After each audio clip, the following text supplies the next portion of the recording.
self-esteem, faith in yourself, confidence in yourself. Swami Vivekananda বলছেন, have confidence in yourself. যে নিজের ওপর বিশ্বাস করে সে ঈশ্বরের ওপর বিশ্বাস করতে পারবে। ঈশ্বরে বিশ্বাস না নিজের ওপরে বিশ্বাস? I had this question and the answer I got from a writing by Mahatma Gandhi. Mahatma Gandhi লিখছেন, only those who have faith in themselves can have faith in God. তো নিজের ওপরে বিশ্বাস নেই, যখন ধাক্কা খাবে তখন ভগবানের বিশ্বাসটাও নড়ে যাবে।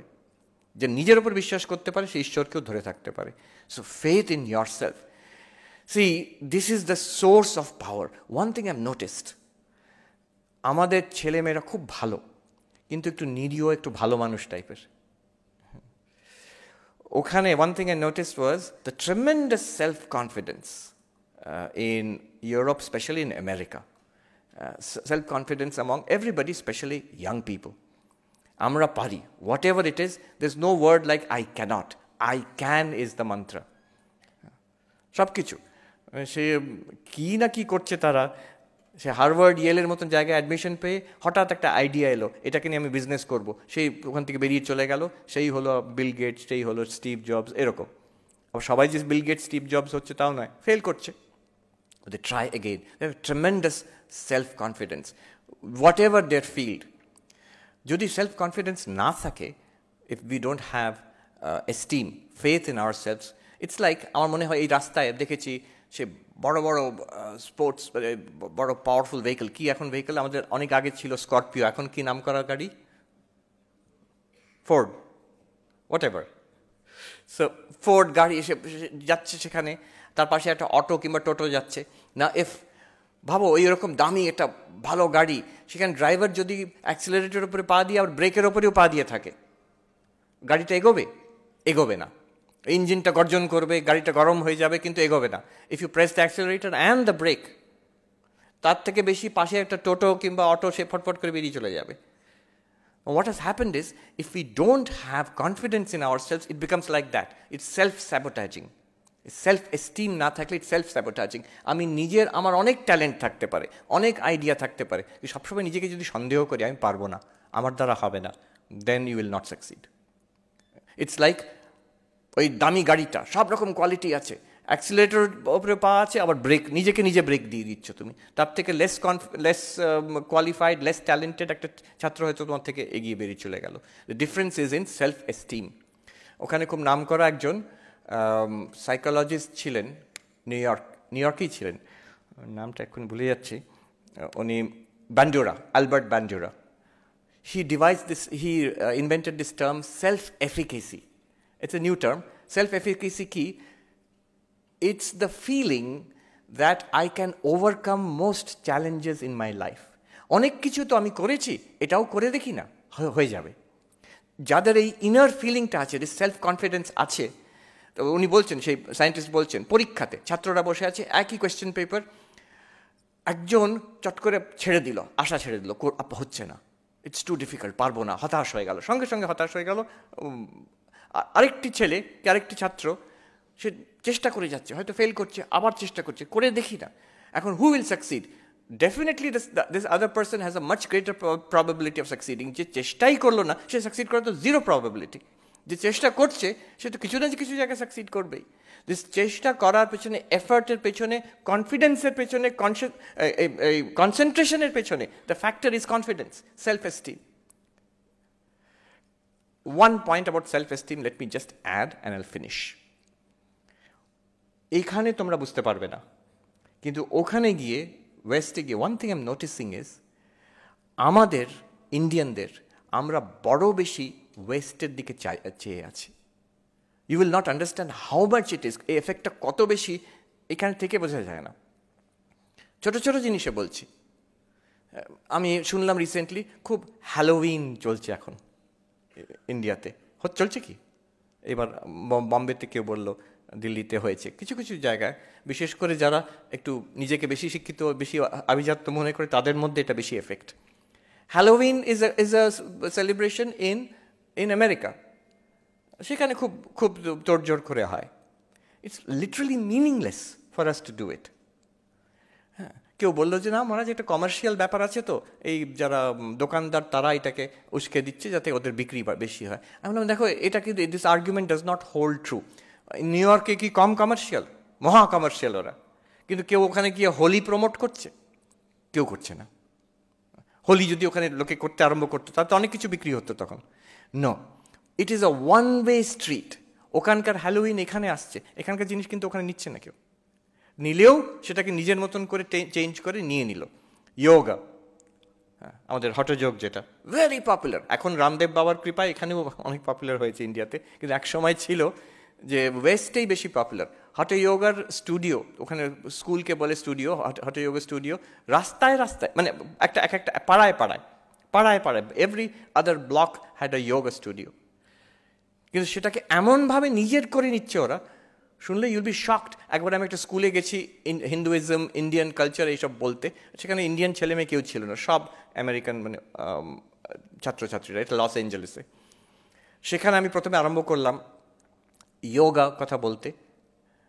তখন একটি ছেলে বলল, oh you have yoga in India also. ভাবুন কথা, সে ইনোসেন্টলি বলছে। তারা এমনভাবে তাদের সেলফ কনফিডেন্স লেভেল এমন, যেটাই আছে আমাদেরই, ওটা ভালোটা আমাদের, তোমাদেরও আছে নাকি? আচ্ছা, এখান থেকেই গেছে জিনিসটা, না ধারণাই নেই। So this, why should it be so? One should be grounded in one's own culture and be open. আমরা আগে ওপেন হয়ে যাচ্ছি এটাকে বাদ দিয়ে, আমাদের নিজেরটা বাদ দিয়ে। ওখানে গিয়ে আমি দেখেছি অনেক ছাত্রছাত্রী, তারা খুব ভালো ভালো চাকরি করছে, ওয়াল স্ট্রিটে কাজ করছে, ড্রিম জবস, মাল্টি ন্যাশনালে কাজ করছে। সেখানে আমাকে এসে, সবাই নয়, কেউ কেউ এসে বলছে, আচ্ছা এই যে বেদান্তের কথা আপনি বলছেন, উপনিষদের কথা, গীতার কথা, যোগার কথা, মেডিটেশন, সংস্কৃত, এইসব জিনিস আমাদের তো কেউ কখনো বলেনি when we were students. আমি বাবা মাকে জিজ্ঞেস করি, আচ্ছা তোমরা যে আমাকে কষ্ট করে এত খেটে খুঁটে করলে, আমি আইআইটিতে পড়লাম, এখন এসছি আমেরিকাতে, ওয়াল স্ট্রিটে খুব ভালো চাকরি করছি। উনি আমাকে, ওই ছেলেটি আমাকে বলল, আমার বাবা সারা জীবনে যা আয় করেছেন আমি প্রতি মাসে তা আয় করি, তার থেকে বেশি আয় করি এখানে বসে। But then I asked my parents, আমার ভালো লাগছে না, এরপরে কি করব? তো আমার বাবা মা নিরীহ মানুষ, তারা সারা জীবন খেটেছেন, তারা আমাকে বলল যে এরপরে বেটা ক্যা করোগে, हमको तो पता नहीं, हमको तो इतना ही पता था। এরপরে কি করবে আমি তো জানি না রে বাবা, এই অবধি তোকে পড়িয়ে টড়িয়ে আমরা বিদেশে পাঠিয়ে দেবো, একটা দারুণ জীবন হবে তো, ব্যাস, আর কি, আর তো জানি না আমরা। এই যে বলছে, আই এম সো হ্যাপি যে এইখানে এসে I have discovered Vivekananda, I have discovered Upanishad, Gita, philosophy, একটা philosophy of life. We must be rooted in that. একজন ম্যাথমেটিশিয়ান, অক্সফোর্ড ইউনিভার্সিটির ম্যাথমেটিশিয়ান, মার্কাস ডু স্যাটয়, আমাকে তার বাড়িতে ডেকেছিলেন একবার, খুব অদ্ভুত ব্যাপার, সে ইন্টারেস্টিং গল্প। বাট পয়েন্ট ইজ, তার বাড়িতে, তার জুইশ, তার ওয়াইফ হচ্ছেন ইসরায়েলি অ্যান্থ্রোপোলজিস্ট। তিনি আমাকে বলছেন, আচ্ছা জানেন ইসরায়েল যখন ফাউন্ডেড হলো, ছোট্ট দেশ, কলকাতার থেকেও কম পপুলেশন, 1948, তারা ঠিক করলো আমাদের ভাষা হবে হিব্রু। ডু ইউ নো, ওই ম্যাথমেটিশিয়ান আমাকে বলেন, do you know Hebrew was a dead language, কেউ ব্যবহারই করেনি কোনো অনেক বছর ধরে। তাকে রিভাইভ করা হলো, and they made it, kinder garden থেকে পিএইচডি অবধি সব কিছু কাজ আমরা হিব্রুতে করব। তার জন্য ওই ম্যাথমেটিশিয়ান বলছেন, হায়ার ম্যাথমেটিক্সের টার্ম কিছুই নেই হিব্রুতে, বসে বসে ইনভেন্ট করলো overnight, and they made sure everybody does everything in Hebrew. আজকে ম্যাথমেটিশিয়ানই বলছেন, ভেবে দেখুন, Israel has some of the leading scholars and leading mathematicians, scientists in the world, Nobel Prize winners. তারা ইংরেজি না জানার জন্য, একটা পুরনো প্রাচীন ভাষায় কাজ করার জন্য, have they suffered or have they gained? আমি বলছি না তার জন্য সবাইকে সংস্কৃত শিখতে হবে, অসম্ভব। ইসরায়েল ক্ষুদ্র দেশ, আমাদের বিশাল ব্যাপার। But what I am saying is this being rooted in our own heritage, জানাটা দরকার তো অন্তত। আমি ট্যাগ করবো কি ক্রিটিসাইজ করবো কি বাদ দিয়ে দেবো, তার থেকে আগে আমাকে জানতে হবে কি ক্রিটিসাইজ করছি, কি ট্যাগ করছি, কি বাদ দিয়ে দিচ্ছি। I must be rooted in my own heritage. আমার মনে আছে আমি যখন +2-তে পড়ি, একটা সাবজেক্ট ছিল লজিক, তো সেটা আমরা সবাই নিতাম যেহেতু মার্কস বেশি পাওয়া যাবে, তবে সাবজেক্টটা খুব ইন্টারেস্টিং। পরে আমার মনে হলো, আচ্ছা কি পড়লাম সেই সাবজেক্টে? I studied only Greek logic, Aristotelian logic, খুব interesting subject, no doubt about it. অনেক পরে জানলাম, আচ্ছা আমাদের তো একটা সাবজেক্ট আছে ন্যায়। Indian logic is there, not only there, it's the most sophisticated system of logic until the arrival of modern mathematical logic. সেটা symbolic logic আসার আগে অবধি the most intricate, sophisticated system of logic in the whole world was the Nobbo Nai of Bengal. Swami Vivekananda বলছেন পৃথিবীর থেকে লোকে আসতো এখানে শিখতে, এই নদিয়াতে, ইনক্লুডিং টিবেটান লামারা আসতো এক সময় এখানে শিখতে।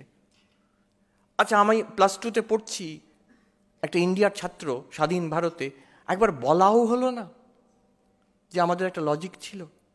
আমি সেই একটা ওয়েস্টার্ন লজিক সিস্টেম, সেটা মন্দ নয়, ভালো জিনিস, সেইটাই শুধু শেখানো হবে কেন?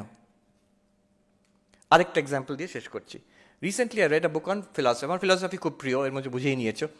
ওয়েস্টার্ন ফিলসফির বই একটা, আমি অনেক পড়েছি, রাসেলের বই পড়েছি, আরও নতুন লেখকদের বই পড়েছি, ভালো ভালো, সব ইংরেজিতে। একজন ফ্রেঞ্চ ফিলসফার লুক ফেরি, তার একটা বই, ছোট্ট ইন্ট্রোডাক্টরি বই, হিস্ট্রি অফ থট, থট মানে western thought, history of thought, সেটা এত পপুলার হয়েছে ফ্রেঞ্চ থেকে ইংলিশে ট্রান্সলেট হয়েছে, আমি ইংলিশটা পড়লাম। বইটা খুব সুন্দর, আমি তার মধ্যে যাচ্ছি না, শুধু when I went to the bibliography, recommended reading, philosophy যে আর বেশি জানতে চায় রেকমেন্ডেড রিডিংটা কি, অবাক হয়ে গেলাম। এতগুলো আমি ইংরেজিতে বই পড়েছি ফিলসফি নিয়ে, সেখানকার রেকমেন্ডেড রিডিংটা আমি জানার আছে আমার। এই বইতে ইনি নাম করা একজন philosopher western philosophy introductory readings list করছেন, একটাও ইংরেজি বইয়ের নাম নেই। ওরা ফ্রেঞ্চ তো, ওরা ইংল্যান্ড আমেরিকা এদের মানে সিভিলাইজড লোক বলে মনেই করে না, ওদের কোনো মানে এদের মানে কোনো গণনার মধ্যে আসে না এরা। সব যে recommended reading, French philosopher, German philosopher, একজন দুজন ইটালিয়ান আছে, ব্যাস।